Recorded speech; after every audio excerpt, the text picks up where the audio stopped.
Hi guys and welcome back to the channel Deepak Yadav education. Welcome to the daily current affairs discussion. तो guys आज की तारीख से जितने भी मोस्ट इंपॉर्टेंट करंट अफेयर्स बनेंगे उन सभी करंट अफेयर्स को हम यहाँ पर डिटेल से डिस्कस करेंगे। ये वीडियो यूपीएससी और स्टेट पीएससी के पॉइंट ऑफ व्यू से बहुत ज़्यादा इंपॉर्टेंट होता है। तो चलो शुभारंभ करते हैं। आगे बढ़ने से पहले अगर आप लोग को इस लेक्चर का पीडीएफ चाहिए तो क्या करना है, नीचे डिस्क्रिप्शन बॉक्स में पीडीएफ लिंक के नाम से एक लिंक दिया गया है, उस लिंक के थ्रू आप लोग मेरे टेलीग्राम चैनल तक पहुंच जाओगे। अगर इस तरीके से आपको ये टेलीग्राम चैनल नहीं मिलता है तो एक और बहुत सिंपल सा तरीका है, डायरेक्टली टेलीग्राम ऐप को डाउनलोड करना, सर्च बॉक्स में टाइप करना दीपक यादव एजुकेशन, आप लोग को मेरा चैनल मिलेगा, वहां से आप लोग इस लेक्चर के पीडीएफ को डाउनलोड कर पाओगे। साथ ही साथ में अगर आप मुझसे पर्सनली कनेक्ट करना चाहते हो तो इंस्टाग्राम पे कनेक्ट कर सकते हो। इंस्टाग्राम पे जाना, सर्च बॉक्स में टाइप करना दीपक यादव एजुकेशन, आपको ये मेरा प्रोफाइल मिलेगा, यहाँ पे कनेक्ट कर अपनी क्वेरीज को मेरे साथ में डिस्कस कर सकते हो। देन स्टार्ट करेंगे डिस्कशन को। आज का जो डिस्कशन है काफ़ी इंटरेस्टिंग है और बहुत सारे इंपॉर्टेंट आर्टिकल्स को बहुत ही ज़्यादा आसान से शब्दों में मैं आपको समझाने की पूरी कोशिश करने वाला हूँ। ये आता है हमारा सबसे पहला और एक बहुत इंपॉर्टेंट आर्टिकल। हम लोग डिस्कशन करेंगे फॉरएवर केमिकल्स के बारे में। रिसेंटली इंडियन एक्सप्रेस ने इस आर्टिकल को कवर किया था। इस आर्टिकल को आप लोग जीएस पेपर नंबर 1 और 3 से रिलेट कर पाओगे। सिलेबस के अंदर आपको टॉपिक देखने को मिलेगा एनवायरमेंट, पॉल्यूशन एंड डिग्रेडेशन का और साथ ही साथ में वाटर रिसोर्सेज का।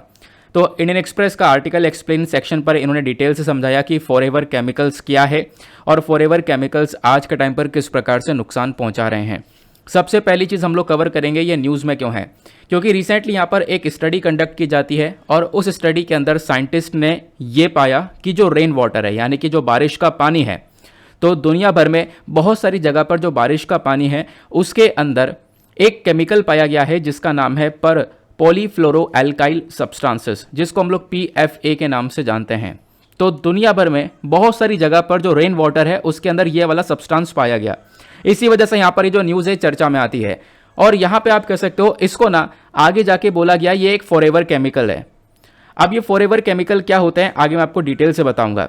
देखो, फॉरएवर केमिकल कहने का मतलब यहाँ पर यह भी है क्योंकि आपको ये एटमॉस्फेयर में, एनवायरमेंट में काफ़ी सारी जगह पर देखने को मिलता है, चाहे वो बारिश का पानी हो गया, मिट्टी हो गया, और इन एरिया के अंदर बहुत लंबे समय तक वो केमिकल ठहर जाता है, बहुत लंबे समय तक वो केमिकल रहता है। इस वजह से इसको हम लोग फॉरएवर केमिकल्स भी बोलते हैं, यानी कि हमेशा हमेशा के लिए। तो बहुत लंबे समय तक, लॉन्ग पीरियड्स ऑफ टाइम तक एटमॉस्फेयर के अंदर, बारिश के पानी में, सॉइल में ये केमिकल्स पाया जाता है, तो इसको हम लोग फॉरएवर केमिकल्स के नाम से भी जानते हैं। अब होता क्या है कि जो ये PFA है, PFA क्या, जो इसके बारे में भी आपको बताया था, पर एंड पॉलीफ्लोरोएल्काइल सब्सटेंस। तो जो PFA है ना, इसको स्टॉकहोम कन्वेंशन के अंदर लिस्ट किया गया है। स्टॉकहोम कन्वेंशन जो कि सारे केमिकल्स को यहाँ पर अपनी लिस्टिंग के अंदर रखता है। तो एक तरीके से आप कह सकते हो ये जो कन्वेंशन है ये एक ग्लोबल ट्रीटी है, दुनिया भर की यहाँ पर एक अग्रीमेंट, एक ट्रीटी यहाँ पर बनाई गई है ताकि हम लोग अपने एनवायरमेंट को और साथ ही साथ में जो मानव की हेल्थ है उसको बचा सके इन पॉल्यूटेंट से। यानी कि जैसा कि अभी आपने देखा, ये जो पॉल्यूटेंट्स हैं, इस प्रकार से जो खतरनाक पॉल्यूटेंट्स हैं जिसको हम लोग पर्सिस्टेंट ऑर्गेनिक पॉल्यूटेंट्स बोलते हैं, यानी कि POPS, पॉप्स कह सकते हो। अब जो ये पर्सिस्टेंट ऑर्गेनिक पॉल्यूटेंट्स है ना, ये भी बेसिकली केमिकल्स जो कि आपको एनवायरमेंट में बहुत समय तक देखने को मिलते हैं, वो एनवायरमेंट के अंदर ही रहते हैं और मतलब आप देखा होगा हर जगह पर आपको वो पाए जाएंगे और ये बहुत ज़्यादा खतरनाक होते हैं इंसान के लिए और साथ ही साथ यहाँ पर जानवरों के लिए भी। तो इस वजह से यहाँ पर एक दुनिया भर में एक ट्रीटी बनाई गई है स्टॉकहोम कन्वेंशन नाम की, और इस ट्रीटी का मेन मकसद क्या है कि ह्यूमन हेल्थ और साथ ही साथ में एनवायरमेंट को इन पोल्यूटेंट से बचाया जा सके। जैसे ये वाला पोल्यूटेंट हो गया, तो PFA जो है आज के टाइम पर स्टॉकहोम कन्वेंशन के अंदर लिस्ट के अंदर मेंशन है। तो आपसे क्वेश्चन बन सकता है क्या PFA स्टॉकहोम की लिस्ट में है? हाँ बिल्कुल है। आगे आते हैं। अब इसका ऑब्जेक्टिव क्या है? देखो, इसका ऑब्जेक्टिव यहाँ पर यही है कि हम लोग इस प्रकार से जो हमारा कन्वेंशन है, इसका एक मेजर ऑब्जेक्टिव ये भी देखने को मिलता है कि जो ये पर्सिस्टेंट ऑर्गेनिक पॉल्यूशंस हैं इनको टारगेट किया जाए और इनको ख़त्म किया जाए, ठीक है ना। या फिर हम लोग मिलकर काम करते हैं ताकि पॉप्स फ्री फ्यूचर को बनाया जाए, यानी कि इन पॉल्यूटेंट से हम लोग बिल्कुल फ्री हो जाए, हमारा भविष्य फ्री हो जाए और ये पॉल्यूटेंट्स कहीं पर भी नज़र ना आए, जिससे ना किसी ह्यूमन हेल्थ को डैमेज होगा और ना किसी एनिमल की हेल्थ को डैमेज होगा।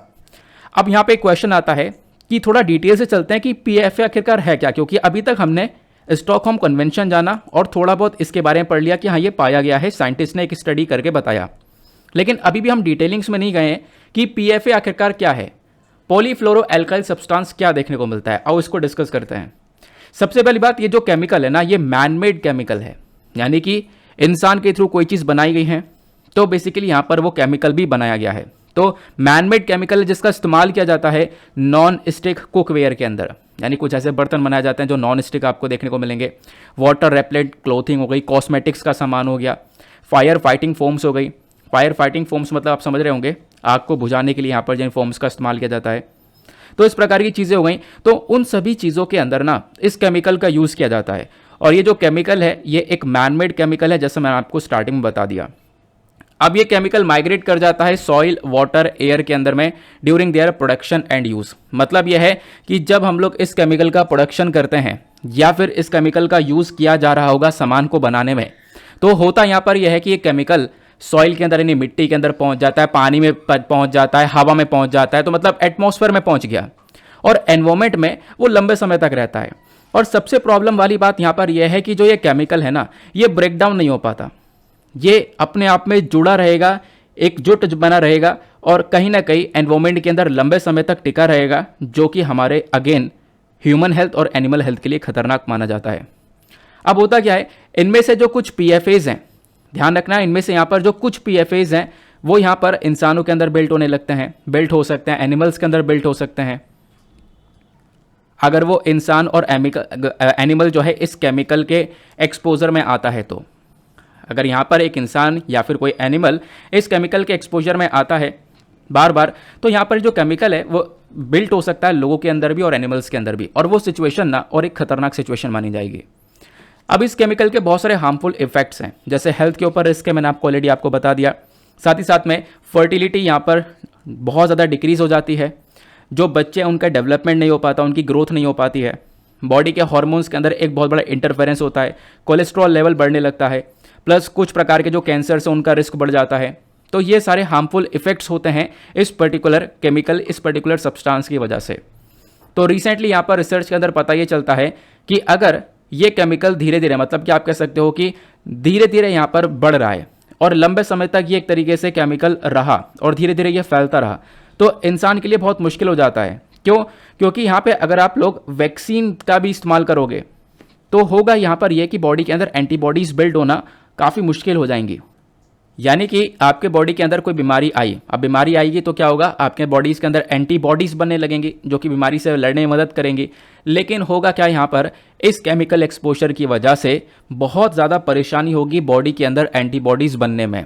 तो ये यहाँ पर एक बहुत बड़ी प्रॉब्लम है, क्योंकि ऑब्वियस सी बात है, आपने जैसा देखा कोविड-19 में क्या हुआ, कोविड-19 से लड़ने के लिए वैक्सीनेशन दिया गया, एंटीबॉडीज़ को एक्टिव किया गया और एंटीबॉडीज़ ने यहाँ पर आपके वायरस को मारा है। लेकिन जब एंटीबॉडीज़ यहाँ पर बिल्ट होना डिफ़िकल्ट हो जाएगा तो कहीं ना कहीं आप कह सकते हो ह्यूमन की हेल्थ को और ज़्यादा रिस्क पहुँचने लगेगा।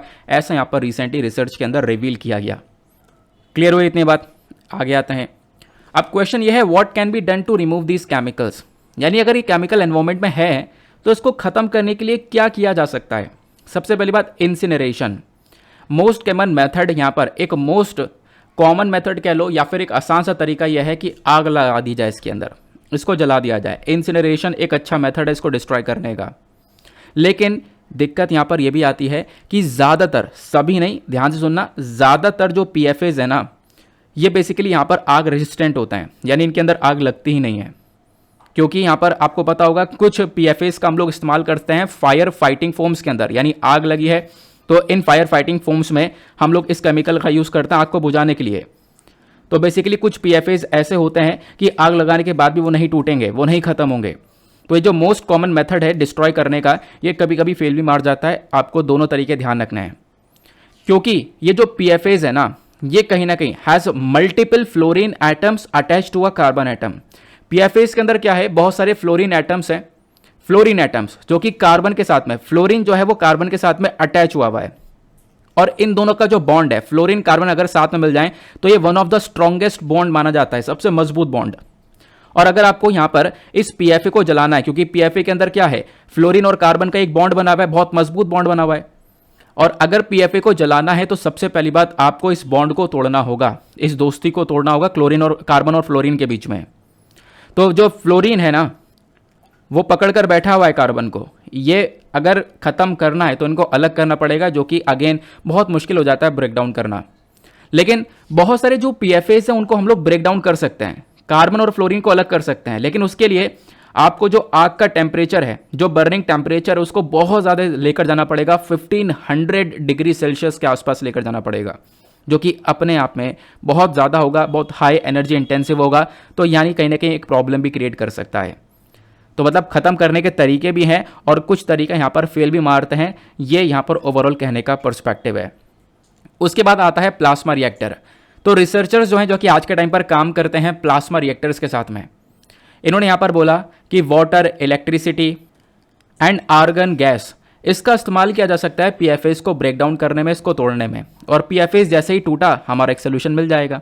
तो एक तरीका यहाँ पर प्लाज्मा रिएक्टर्स के थ्रू भी किया जा सकता है। इन रिएक्टर्स में इस पीएफएस को तोड़ा जा सकता है। तो ये फॉरएवर केमिकल के अंदर क्या है, केमिकल का नाम समझ में आ गया। पीएफए क्या है, मैंने आपको स्टार्टिंग में फुल फॉर्म बताया। कैसे ये केमिकल ये इतने खतरनाक हैं, इनके हार्मफुल इफेक्ट्स क्या हैं, वो हमने डिस्कस किया। और फिर उसके बाद यहाँ पर ओवरऑल आपने ये पूरा आर्टिकल अच्छे से समझ लिया है। समझ लिया है तो फटाफट वीडियो पे जो लाइक का बटन है उसको दबा देना और नीचे कमेंट सेक्शन में ऑल क्लियर लिख देना। नेक्स्ट इंपॉर्टेंट आर्टिकल, अगले आर्टिकल में हम लोग सीपैक के बारे में डिस्कशन करेंगे। आपने पहले भी काफ़ी और पढ़ा, लेकिन कुछ इंटरेस्टिंग बातें हैं, इसको मैं कवर करूँगा। लेकिन उससे पहले एक और बहुत अच्छा सा आर्टिकल हमारे पास में, वो ये है, रिसेंटली मिथिला मखाना को जीआई टैग मिला है। तो मिथिला मखाना जीआई टैग मिला है और आपको पता है प्रीलिम्स के लिए काफ़ी ज़्यादा इंपॉर्टेंट बन जाता है, क्योंकि रिसेंटली हमने देखा था एक मशरूम को लेकर उसको जीआई टैग मिला था। इसकी वजह से वो अब की बार 2022 के अंदर प्रीलिम्स के अंदर पूछा गया। तो यहाँ पर जीआई टैग वाले सारे प्रोडक्ट पढ़ते चलना जिसको जीआई टैग मिल रहा है। इस आर्टिकल को आप लोग जीएस पेपर नंबर 2 से रिलेट कर पाओगे। सिलेबस के अंदर टॉपिक है गवर्नमेंट पॉलिसीज एंड इंटरवेंशंस का, और प्रीलिम्स के लिए तो है ही ये इंपॉर्टेंट। न्यूज़ क्या है, तो सरकार ने रिसेंटली जीआई टैग दिया है मिथिला मखाना को। मिथिला मखाना को जिस प्रकार से नज़र आता है, और ये मिथिला बेसिकली एक रीजन है बिहार के अंदर, वहाँ से बेसिकली ये मखाना बिलोंग करता है। ध्यान रखना इसके बारे में। अब ये मखाना आपने देख ही लिया है। सबसे पहले हम लोग समझेंगे जीआई टैग क्या है, फिर उसके बाद मैं आपको मखाने के बारे में और डिटेलिंग्स प्रोवाइड करवाऊंगा। जीआई टैग क्या है? यह है जोग्राफिकल इंडिकेशन टैग। इसमें क्या होता है कि मान लो एक पर्टिकुलर एरिया के प्रोडक्ट को हम लोग एक जीआई टैग, एक आइडेंटिफिकेशन देते हैं, और बेसिकली वो प्रोडक्ट ना जीआई टैग मिलने के बाद स्पेशल हो जाता है कि भाई इस एरिया से ओरिजिन हो पाता है। जैसे अब हम लोग जान रहे हैं कि मिथिला जो है बिहार से ओरिजिन होता है, बिहार के मिथिला रीजन से। तो वो जो एरिया है वो भी यहाँ पर फेमस हो गया। हम लोग यहाँ पर उस रीजन के वजह से जानते हैं, मतलब कि मान लो ये जो मिथिला मखाना है, हम इसको जान रहे हैं कि हाँ ये मिथिला वाले रीजन में एक तरीके से उगाया जाता है, वहाँ से इसका ओरिजिन है, बिहार से इसका ओरिजिन है। तो एक इंपॉर्टेंस मिलने लगता है उसको, एक रिकग्निशन मिलने लगता है उस प्रोडक्ट को जिसको जीआई टैग दिया जाता है। तो ये जो geographical indication of goods registration and protection act 1999 है, ध्यान रखना, जीआई टैग देने के लिए जो जीआई टैग है, इसके लिए पूरा का पूरा एक एक्ट बना रखा है, जो एक्ट मैंने आपके साथ में भी डिस्कस किया। इस एक्ट की यहाँ पे मांग यह है कि मान लो देखो आपको कोई भी एक तरीके से जीआई टैग को लेकर रजिस्ट्रेशन करवाना है या फिर आपको कुछ भी करवाना है, तो वो सब इस एक्ट के तहत किया जाता है। जीआई टैग देने का पूरा प्रोसेस यहाँ पर इस एक्ट के अंदर मेंशन किया गया है। होगा क्या, आपके आपको कोई भी सामान के ऊपर अगर जीआई टैग मिलता है तो उसको आप लोग आराम से प्रोटेक्ट कर पाओगे। प्रोटेक्ट करने का मतलब क्या है, आगे मैं आपको समझाता हूँ। देखो जो जीआई टैग है ना, इसको गवर्न और डायरेक्ट किया जाता है डब्ल्यूटीओ के एग्रीमेंट के तहत। डब्ल्यूटीओ क्या है, यह है वर्ल्ड ट्रेड ऑर्गेनाइजेशन। इसके अंदर एक एग्रीमेंट आता है, ट्रिप्स एग्रीमेंट। काफी बार डिस्कशन किया है हमने। इसको हम लोग बोलते हैं trade related aspects of intellectual property rights. तो ये जो ट्रिप्स एग्रीमेंट है, डब्ल्यूटीओ के अंदर ही यहां पर ये एग्रीमेंट एक हिस्सा आता है। तो इसी एग्रीमेंट के तहत हम लोग इस पूरे जीआई टैग वाले सिस्टम को, इस कॉन्सेप्ट को गवर्न करते हैं। तो डब्ल्यूटीओ के हिसाब से यहां पर ये वर्क करता है, इसके बारे में जरूर से ध्यान रखना है। और जीआई टैग बेसिकली जो भी हमारे एग्रीकल्चरल सामान है, नेचुरल प्रोडक्ट है, मैन्युफैक्चर्ड प्रोडक्ट है, कोई हाथ से हैंडीक्राफ्ट है, हाथ से बनाया हुआ सामान है, इंडस्ट्रियल गुड्स है, इन सभी चीज़ों को यहाँ पर जीआई टैग दिया जा सकता है। वैलिडिटी कितनी होती है, मान लो जैसे आज मिथिला मखाने को जीआई टैग दिया गया, तो इसकी वैलिडिटी कब तक रहेगी, कब तक इसको जीआई टैग प्राप्त रहेगा? तो ये जो टैग है ना, ये वैलिड रहेगा लगभग 10 साल तक। और आने वाले टाइम पर अगर आप लोग इसको रिन्यू करवाना चाहो तो रिन्यू भी करवा सकते हो, वापस से आने वाले पीरियड के लिए इसको रिन्यू किया जा सकता है। फिलहाल जो वैलिड टाइम पीरियड है वो 10 ईयर्स का होगा, ध्यान रखना। इंपॉर्टेंस क्या होता है जीआई टैग का, मान लो किसी भी प्रोडक्ट को, किसी भी पर्सन को, मतलब किसी भी प्रोडक्ट को एक जीआई टैग मिलता है, जैसे कि मिथिला का एग्जाम्पल लेते हैं, मिथिला को जीआई टैग मिला, तो अब ये जो मिथिला है ना, ये कोई दूसरा व्यक्ति या दूसरी जो कंपनी है वो इस प्रकार से, इस नाम से यहाँ पे अपने प्रोडक्ट को नहीं बेच सकती। कोई दूसरे मखाने को मिथिला के नाम से नहीं बेच सकती, क्योंकि अब यहां पर इसी को ये जीआई टैग मिल चुका है। तो मतलब इसकी कॉपी दूसरी नहीं बनाई जा सकती। तो यहाँ पर एक प्रोटेक्शन मिल जाती है इस पर्टिकुलर प्रोडक्ट को जिसको जीआई टैग मिलता है। अब होता क्या है, जीआई टैग लेने के लिए पहले आपको रजिस्ट्रेशन करवाना पड़ता है उस पर्टिकुलर एक्ट के माध्यम से। चेन्नई के अंदर ऑफिस है, वहाँ पे ये सारी एप्लीकेशन जो है वो फाइल करनी होती है। उसके बाद में एक इन्वेस्टिगेशन बैठने के बाद में आप कह सकते हो जीआई टैग प्राप्त किया जाता है। अब जो जीआई टैग है इससे क्या होता है, आप कह सकते हो कि जो प्रोडक्ट है उसकी ऑथेंटिसिटी को पता लगाया जा सकता है, मतलब वो प्रोडक्ट बिल्कुल ओरिजिनल है। जैसे बिहार का मिथिला मखाना काफ़ी अच्छे से जांच पड़ताल करने के बाद में जीआई टैग मिलता है, तो काफ़ी अच्छी क्वालिटी होगी, जीआई टैग मिल चुका है उसको। अब अच्छी क्वालिटी है और जीआई टैग मिलने से पता चल गया है बिल्कुल ओरिजिनल है, वो ऑथेंटिक है, बिल्कुल यहाँ पर आपको एक तरीके से आप कह सकते हो कि ओरिजिनल कंडीशन में देखने को मिलेगा। तो होगा क्या, इससे एक्सपोर्ट भी बढ़ेगा। ठीक है, जो बाहर की कंट्रीज़ हैं वो यहाँ पर इसकी डिमांड भी करेंगे कि हाँ हम लोग को ये मिथिला जो जीआई टैग वाला प्रोडक्ट है, ये वाला प्रोडक्ट हम लोग को चाहिए। क्लियर हो गया। तो जीआई रजिस्ट्रेशन के बारे में आपको बता दिया था कि अगर मान लो किसी भी सामान के ऊपर जीआई टैग लेना है तो उसके लिए पूरा का पूरा एक प्रॉपर प्रोसेस है रजिस्ट्रेशन का, जहाँ पे आपको एक एप्लीकेशन फाइल करनी होती है, एक इन्वेस्टिगेशन होता है, पूरा एग्जामिनेशन होता है, अच्छे से जांच पड़ताल करने के बाद में उस पर्टिकुलर प्रोडक्ट को जीआई टैग दिया जाता है।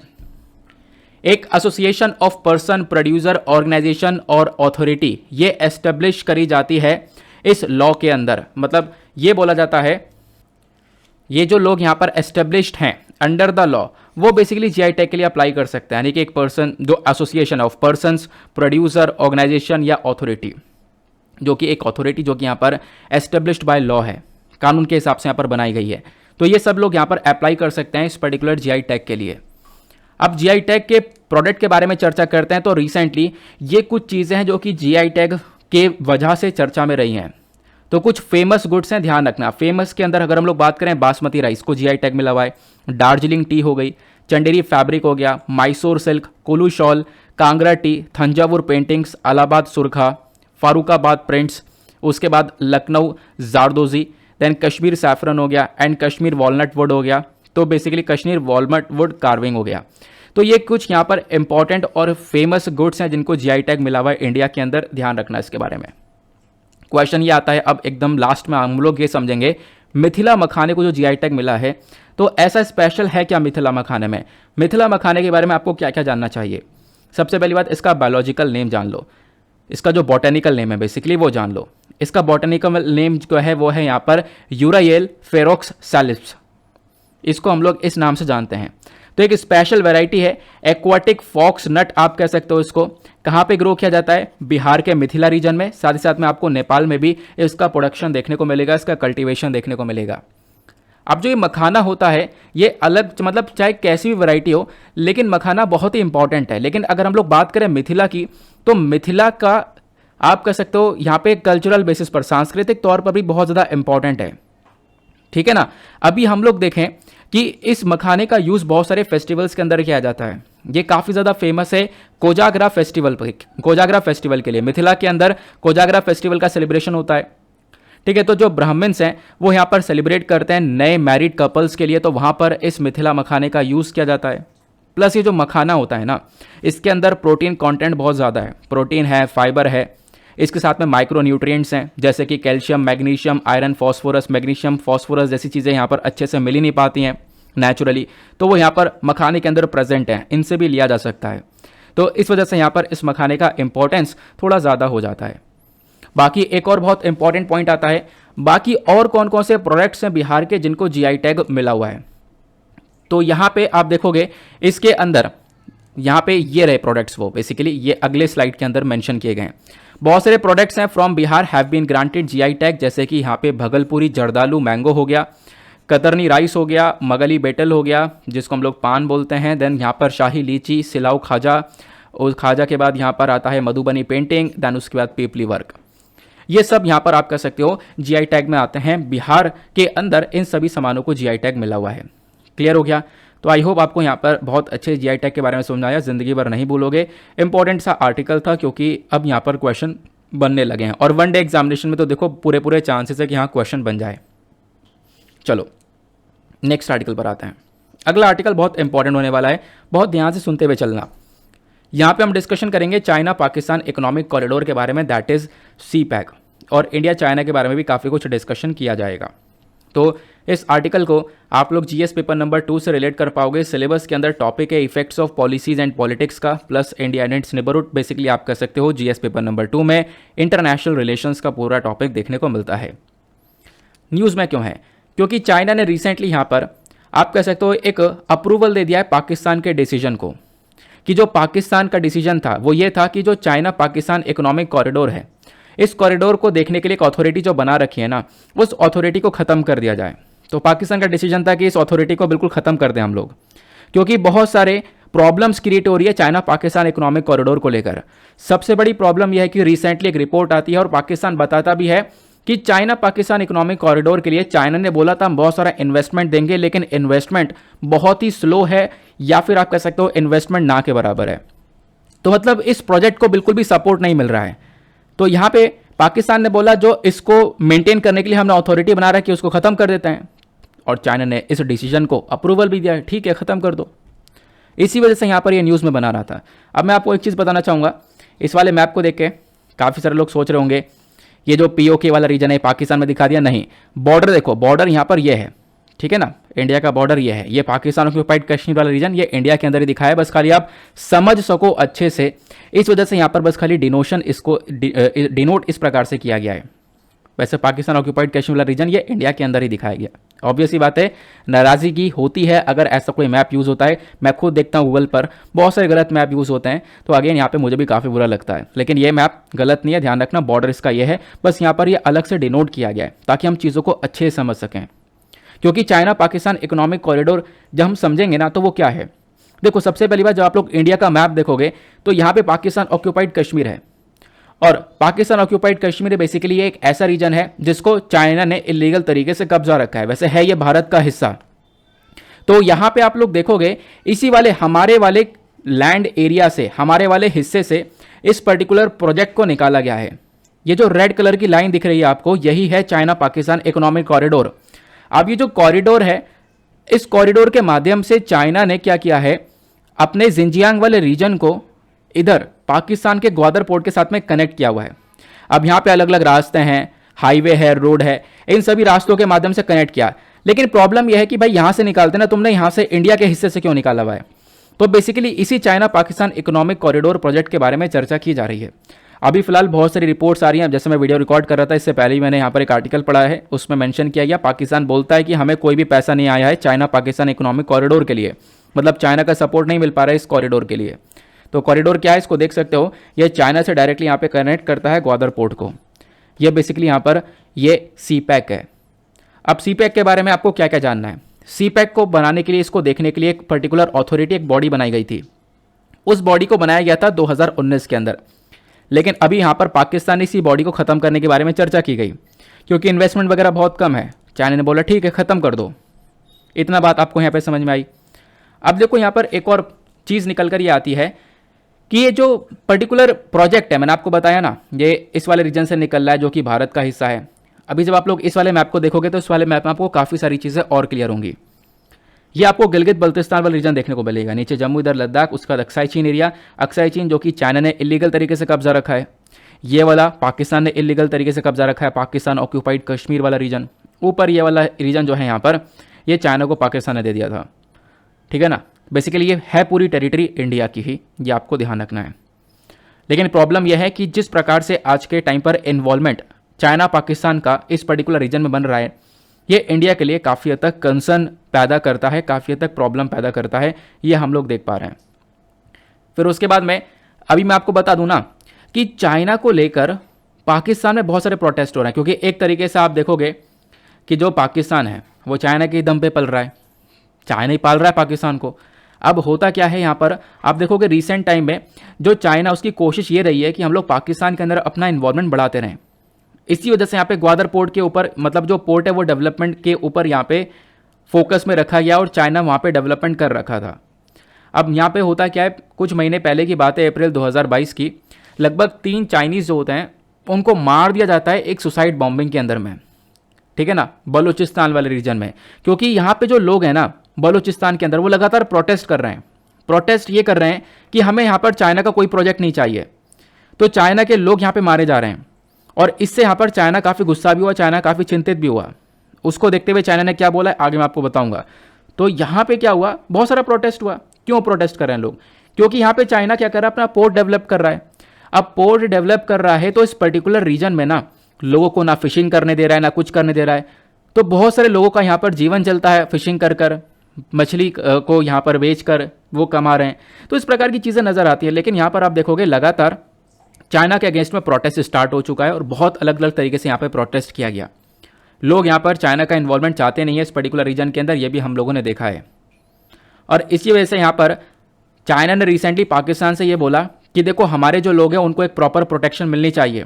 जो भी हमारे लोग वहाँ पर आज के टाइम पर देख रहे हैं उनको एक प्रोटेक्शन दो। ये यहाँ पर रिसेंटली चाइना बोलता है पाकिस्तान से, ठीक है ना, क्योंकि यहाँ पे काफ़ी सारे लोग चाइना के मारे जा रहे हैं।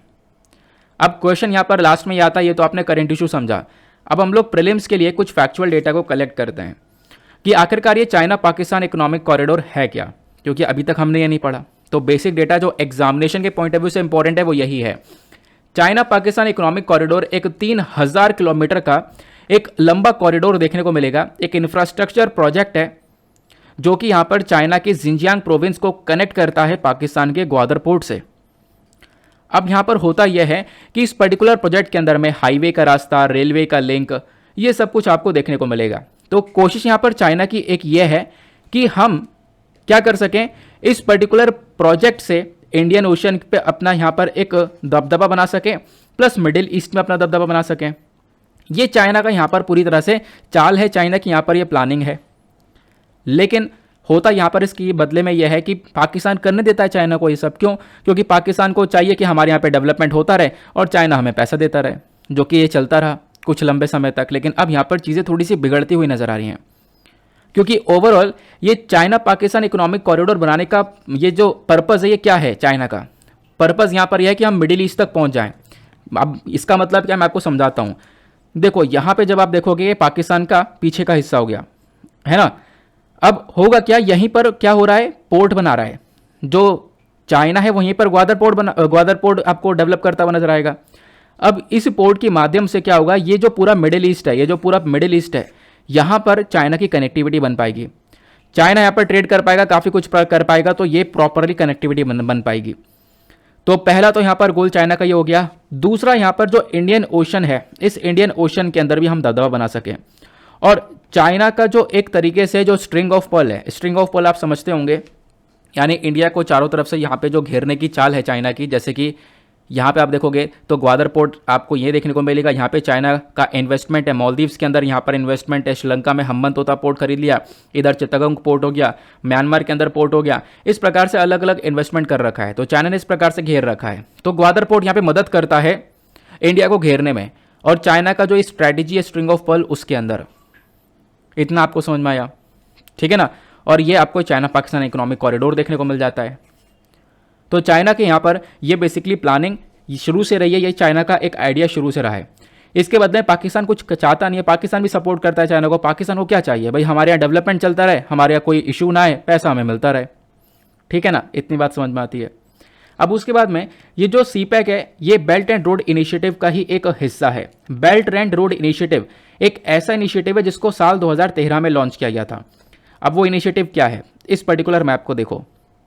Belt and road initiative China का एक ऐसा इनिशिएटिव है जो कि दुनिया भर को कनेक्ट करने के बारे में चर्चा करता है। कनेक्ट कैसे करेगा, देखो यहाँ पे पाकिस्तान का ग्वादर पोर्ट हो गया, श्रीलंका का हम्बनतोता पोर्ट हो गया, बांग्लादेश का चित्तागोंग पोर्ट हो गया। इस प्रकार से अलग अलग जगह पर खूब सारा इन्वेस्टमेंट कर रखा है। अफ्रीका के अंदर जिबूटी के अंदर पोर्ट डेवलप कर रहा है, इधर कीनिया के अंदर मोम्बासा पोर्ट डेवलप कर रहा है। मतलब दुनिया भर की कंट्रीज के अंदर खूब सारा इन्वेस्टमेंट चाइना ने कर दिया। यही चाइना का बेल्ट एंड रोड इनिशिएटिव है कि इन सबको कनेक्ट किया जा सके। ये समुद्र के माध्यम से इन सारी कंट्रीज को कनेक्ट किया, और इधर लैंड पर आप कह सकते हो यहाँ पर इन सारी कंट्रीज को कनेक्ट कर लिया। इसके बीच में खूब सारा व्यापार किया जाए। तो ये जो सीपैक है, चाइना पाकिस्तान इकोनॉमिक कॉरिडोर, ये बेसिकली इसी बेल्ट एंड रोड इनिशिएटिव का हिस्सा है। कैसे, तो यहाँ पे ग्वादर पोर्ट आपको दिख रहा है और ऊपर चाइना का एक कशगर देखने को मिल रहा है। यहाँ पर इस प्रकार से उन्होंने ये सीपैक बना दिया है, ये चाइना पाकिस्तान इकोनॉमिक कॉरिडोर। तो बेसिकली ये जो ओवरऑल कॉरिडोर है, ये बेल्ट एंड रोड इनिशिएटिव का हिस्सा है, ये यहाँ पर कहने का मतलब है। अब इस सीपैक कॉरिडोर से इंडिया के लिए क्या चिंता वाली बात है, इंडिया के लिए क्या कंसर्न्स हैं। सबसे पहली बात देखो, भारत की सॉवरेनिटी के अगेंस्ट में सारी चीज़ें, ऑब्वियस ही बात है, ये हमारा हिस्सा है, हमारी टेरिटरी से गुजारा गया है ये पूरा प्रोजेक्ट, तो ऑब्वियस ही बात है भारत कभी भी सपोर्ट नहीं करता है बेल्ट एंड रोड इनिशिएटिव को, ना कभी सपोर्ट कर रहा है, ना आज किया है और ना कभी करेगा। अब यहाँ पर इसमें सपोर्ट चाइना का स्ट्रिंग ऑफ पर्ल इनिशिएटिव को ही मिल जाता है। स्ट्रिंग ऑफ पर्ल क्या है मैंने आपको ऑलरेडी बता दिया अभी थोड़ी देर पहले, ये चीज़ें रिपीट हो रही हैं, तो यहाँ पे ज़्यादा डिटेलिंग में जाने की आवश्यकता है नहीं।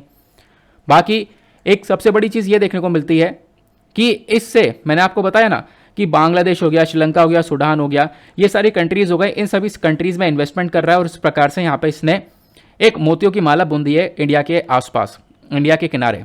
अच्छा, आपको पता होगा भारत ने भी यहाँ पर इसका एक ऑल्टरनेटिव, एक तोड़ बना रखा है। भारत का भी यहाँ पर एक ऐसा तोड़ है जो कि चाइना को घेरता है। उस स्ट्रैटेजी का नाम क्या, आप लोग नीचे कमेंट सेक्शन में बता सकते हो, नेकलेस के नाम से बता सकते हो। आगे आते हैं। अब देखो यहाँ पर है ना, बात यह आती है कि चाइना ऐसा कर क्यों रहा है, क्योंकि चाइना चाहता है डोमिनेंस, ट्रू लीडरशिप, दुनिया पे राज करना। ठीक है ना, चाइना का प्लान यह है कि इस पूरे पर्टिकुलर रीजन को मैं डोमिनेट करूं और यहां पर मैं अपना कंट्रोल जमाऊं, क्योंकि ऐसा होने वाला है नहीं, लेकिन यहां पर आप देख पाओगे ऐसा चाइना करना चाहता है। अब क्वेश्चन यहां पर यह है कि ये सब कुछ चाइना कर पा रहा है, चाइना को पावर मिल रही है बेल्ट एंड रोड इनिशिएटिव के माध्यम से, यानी इसको हम लोग वन बेल्ट वन रोड के नाम से भी जानते हैं। ध्यान रखना, जो BRI है ना, इसको OBOR के नाम से भी जानते हैं, दोनों एक ही नाम है। तो एक मल्टी बिलियन डॉलर का इनिशिएटिव है जिसको 2013 में लॉन्च किया गया था। मैंने आपको बता दिया कैसे काम करता है, दुनिया भर की कंट्रीज को कनेक्ट करने का काम करता है, ये हम ऑलरेडी डिस्कस कर चुके हैं। तो ये थी यहाँ पर पूरी की पूरी कहानी CPEC की। चलो भाई नेक्स्ट आर्टिकल पर आते हैं। आज का जो आखिरी आर्टिकल है वो बात करता है फेशियल रिकग्निशन टेक्नोलॉजी को लेकर। काफ़ी सारी इंपॉर्टेंट बातें हैं जो कि आपको यहाँ पर जानने को मिलने वाली हैं। क्या है फेशियल रिकग्निशन टेक्नोलॉजी, इस पर्टिकुलर आर्टिकल को GS पेपर नंबर 2 और 3 से रिलेट कर पाओगे। सिलेबस के अंदर टॉपिक है IT कंप्यूटर्स का और साथ ही साथ में ट्रांसपेरेंसी एंड अकाउंटेबिलिटी का। न्यूज़ में क्यों है, क्योंकि जो राइट टू इन्फॉर्मेशन यहाँ पे अगर हम लोग बात करें अभी, अच्छा न्यूज़ में ये, अच्छा मैंने लग रहा है गलत स्लाइड ऐड कर दी है, चलो कोई बात नहीं, मैं आपको बताता हूँ। देखो हुआ क्या, रिसेंटली फेशियल रिकग्निशन टेक्नोलॉजी यहाँ पर न्यूज़ में इसलिए आती है क्योंकि यहाँ पर देखो दिल्ली पुलिस इस टेक्नोलॉजी का इस्तेमाल कर रही है। लेकिन हुआ ये, कुछ केसेस में इस टेक्नोलॉजी का अच्छी तरीके से यूज़ हुआ, लेकिन कुछ केसेस के अंदर इस टेक्नोलॉजी का एक नेगेटिव इंपैक्ट पड़ा है, ज़्यादा कुछ हुआ नहीं है। तो मतलब ये जो फेशियल रिकग्निशन टेक्नोलॉजी है इसके अंदर कुछ पॉजिटिव्स भी हैं और नेगेटिव्स भी हैं। तो एक अच्छा टॉपिक है जो कि आपको डायरेक्टली एग्जाम में हेल्प करेगा, आपके पास में ओवरऑल एक कॉन्टेंट तैयार हो जाएगा। तो आओ डिस्कस करते हैं कि करके। सबसे पहली बात यहाँ पर दिल्ली पुलिस ने क्या किया, रिसेंटली कुछ फोटोग्राफ्स और वीडियोस को यहाँ पर मैच किया। देखो कुछ फोटोग्राफ्स वीडियोस यहाँ पर इन्होंने कलेक्ट करी थी आइडेंटिफिकेशन ऑफ प्रिजनर्स एक्ट 1920 के सेक्शन 3 और सेक्शन 4 के अकॉर्डिंग, जो कि आज के टाइम पर ये आइडेंटिफिकेशन ऑफ प्रिजनर्स एक्ट खत्म हो चुका है। इसको रिप्लेस कर दिया गया क्रिमिनल प्रोसीजर आइडेंटिफिकेशन एक्ट 2022 के अकॉर्डिंग। ठीक है ना, तो बेसिकली दिल्ली पुलिस ने बहुत सारी फोटोग्राफ्स वीडियोस वगैरह यहाँ पे कलेक्ट करी हैं, ऐसा यहाँ पर बोला गया, और उसको यहाँ पर फेशियल रिकग्निशन टेक्नोलॉजी के माध्यम से मैच किया गया है। ठीक है ना, तो ओवरऑल ये FRT that is facial recognition technology होती क्या है, ये हमारा एट द लास्ट सबसे इंपॉर्टेंट क्वेश्चन बनता है। देखो FRT ना एक एल्गोरिथम बेस्ड टेक्नोलॉजी है। अब एल्गोरिथम बेस्ड टेक्नोलॉजी का मतलब क्या होता है, इस वाले पिक्चर से आपको एक एक चीज़ें बहुत आराम से क्लियर हो जाएंगी, आराम से आप लिख पाओगे कुछ भी आता है तो। सबसे बड़ी बात देखो होगा क्या, FRT के अंदर क्या किया जाता है कि मान लो जैसे एग्जाम्पल लेते हैं, सपोज यहाँ पर एयरपोर्ट का एग्जाम्पल लेते हैं। बहुत सारे एयरपोर्ट्स के ऊपर ये FRT टेक्नोलॉजी लगनी स्टार्ट हो चुकी है, फेशियल रिकग्निशन टेक्नोलॉजी। इससे यहाँ पर क्या होगा, इससे ये होगा, देखो अब एयरपोर्ट में होगा क्या, जब आप लोग कहीं पर जा रहे हो या कहीं से आ रहे हो तो ओवरऑल आपका एक डेटा पहले से ही वहाँ पे कंप्यूटर में स्टोर होगा। आपका जो पासपोर्ट वगैरह आपने बनवाया, आपका जो पिक्चर है, एक फोटोग्राफ आपका कंप्यूटर में वहाँ पे स्टोर होगा, है ना। अब मान लो आप एयरपोर्ट पर आते हो या जाते हो, तो आपकी जांच पड़ताल करने के लिए कि आप ऑथेंटिक पर्सन हो या नहीं हो, ओरिजिनल पर्सन हो या नहीं हो, तो उसके लिए फेशियल रिकग्निशन टेक्नोलॉजी का यूज़ किया जा रहा है। ये काम कैसे करेगी, आप आए, आपका जो फेस है उसको स्कैन किया गया, ऐसे यहाँ पर स्कैन किया गया, कैप्चर किया गया। स्कैन करने के बाद में जो ये यहाँ पर डेटा बनकर आया है, जैसा आप लोग ये तार दिख रहे हो पूरा पूरा बना हुआ आया है, ये जो डेटा बनकर आया, डेटा बाहर निकल कर आएगा।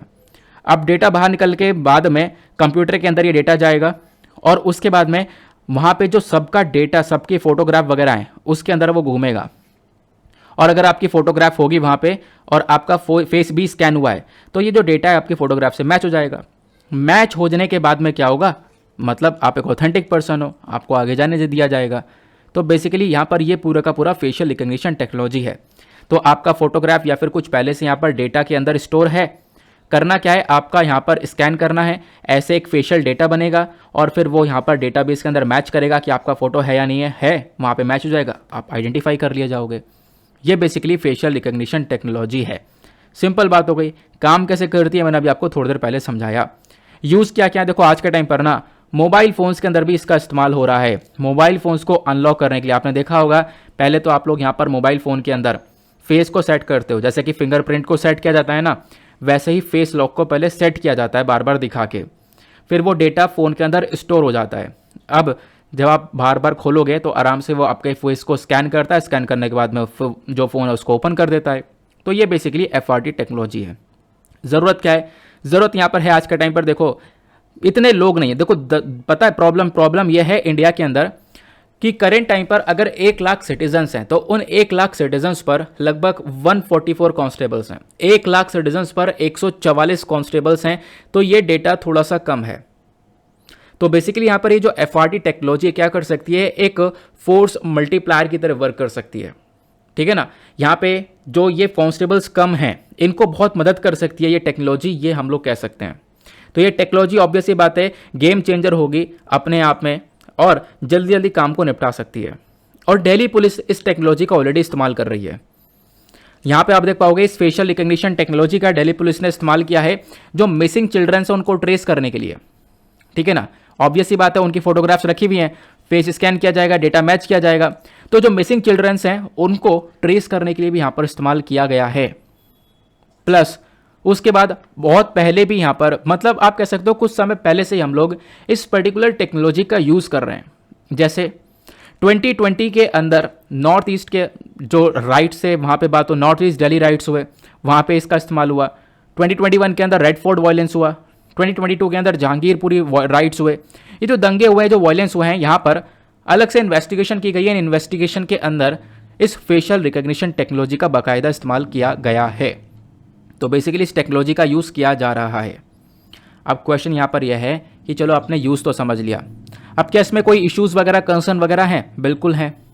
कभी कभी देखो ये भाई साहब टेक्नोलॉजी है, मशीनरी है, तो क्या हो सकता है यहाँ पर मिसयूज़ भी हो सकता है इसका, इसमें इश्यूज़ निकल कर आ सकते हैं। ऐसा नहीं है कि हमेशा आइडेंटिफाई कर ही लेगा, हो सकता है कभी बार मिस आइडेंटिफाई कर दे किसी व्यक्ति को।